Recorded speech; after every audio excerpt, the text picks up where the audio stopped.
la batalla de Temalaca, el 5 de noviembre de 1815. Con la intención de poner a salvo al Congreso de Apatzingán, José María Morelos decide trasladarlo de Uruapan a Tehuacán, por la ruta del río Mezcala.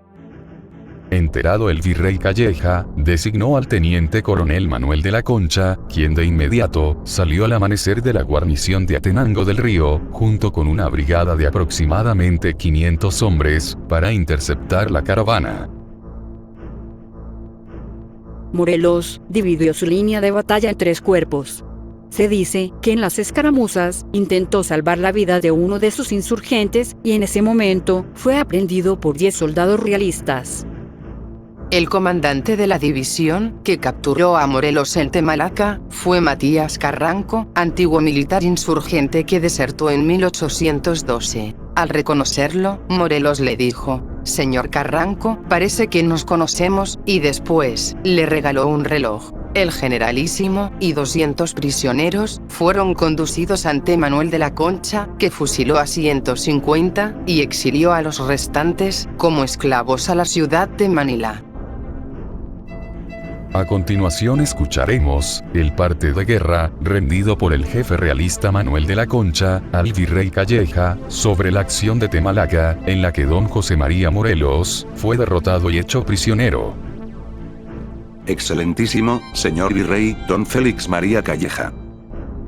La noche del 3, pernocté en la hacienda de Tecuacuilco, de la cual salí la madrugada del 4, para reunirme en el pueblo de Tulimán, a 100 caballos que el señor Villasana había mandado en observación de los movimientos de Morelos, quienes me aseguraron que éste había pasado 2 días antes el río por Atenango, cuya certeza acabé de confirmar por un indio que aseguró haberlo dejado el anterior en el pueblo de Temalaca, donde estaba dando descanso a su gavilla.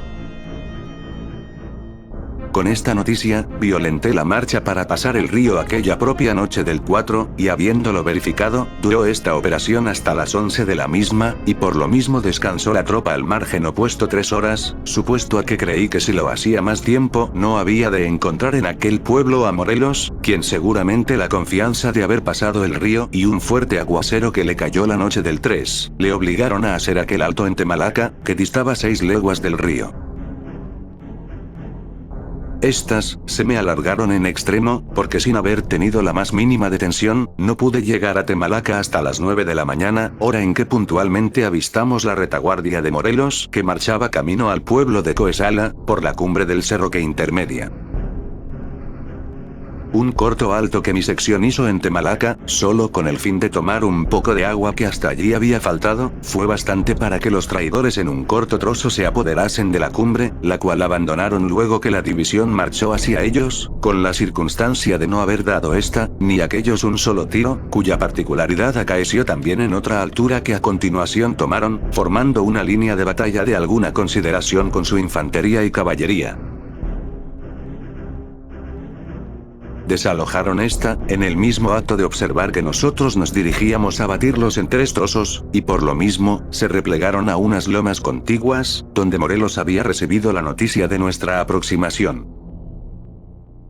Aquí fue, donde este rebelde se resolvió a esperarnos en 3 divisiones que formó su chusma, la una a su izquierda, mandada por el supuesto brigadier Bravo, la del centro el de igual clase Lobato, y la de la derecha por él mismo, quien se reservó el principal trozo de infantería y las 2 piezas de artillería. Esta formación se observó por nosotros, luego que se tomó la segunda altura, y así dispuse avanzasen por el centro, confiados los 2 trozos en que por nuestra izquierda, tenían igual orden los cuerpos de realistas fieles y mi escuadrón. En esta disposición, se emprendió el ataque a las 11 de la mañana, con un fuego bastantemente vivo por ambas partes, y con la circunstancia que el enemigo rompió los suyos con las 2 piezas. Mas como todos los cuerpos de mi mando cumplieron tan perfectamente bien con sus deberes, principalmente el bizarro capitán Gómez, que se fue sobre ellos, sin atender a las dificultades que presentaba el terreno que le tocó, se dispersaron y pusieron en precipitada fuga, casi a un propio los 3 trozos que componía la batalla enemiga, poco después de 1 hora que duró la actividad del avance, y por lo mismo, se siguió el alcance en todas direcciones, particularmente por aquellas donde iban los gruesos principales.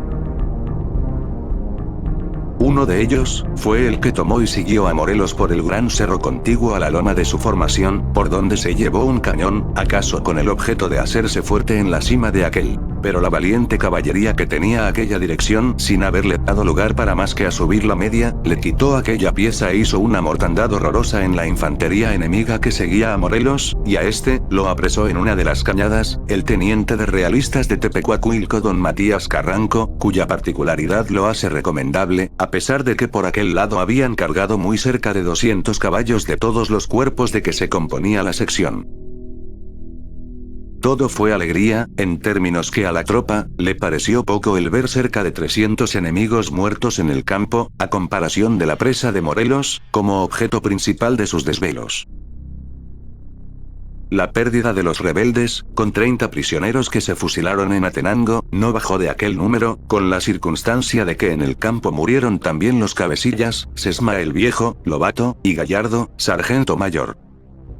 A pesar de que, de la Concha, afirma la muerte de don Antonio de Sesma el Viejo, esta acción, no es verídica, ya que debido a un fuerte dolor de cabeza, por un golpe que había sufrido meses atrás, don Antonio, iba en una columna trasera del Congreso, hecho por el cual pudieron evadirse ser prisioneros.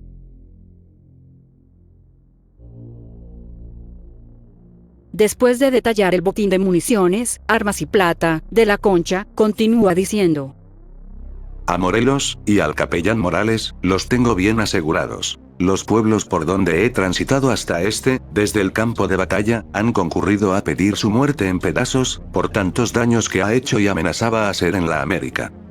Dios guarde a vuestra excelencia, muchos años. Tepecuacuilco, 13 de noviembre de 1815. Señor Manuel de la Concha. Morelos fue llevado a la Ciudad de México. El 27 de noviembre el Tribunal de la Inquisición lo declaró hereje formal negativo, fautor de herejes, perseguidor y perturbador de los santos sacramentos, cismático, lascivo, hipócrita, enemigo irreconciliable del cristianismo, traidor a Dios, al rey y al papa.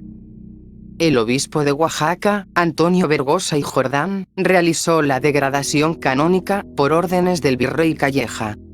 Oficialmente, a las 4 de la tarde, del viernes 22 de diciembre de 1815, José María Morelos y Pavón había muerto. Fusilado en San Cristóbal Ecatepec. Morir es nada, cuando la patria se muere, y yo he cumplido, como debo con mi conciencia y como americano. Dios salve a la patria, cuya esperanza, va conmigo a la tumba. José María Morelos y Pavón.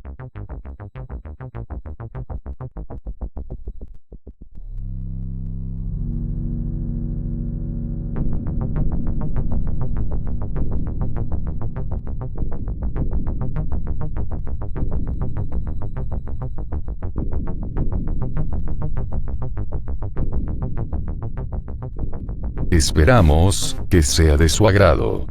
Julio Ferrá les desea lo mejor.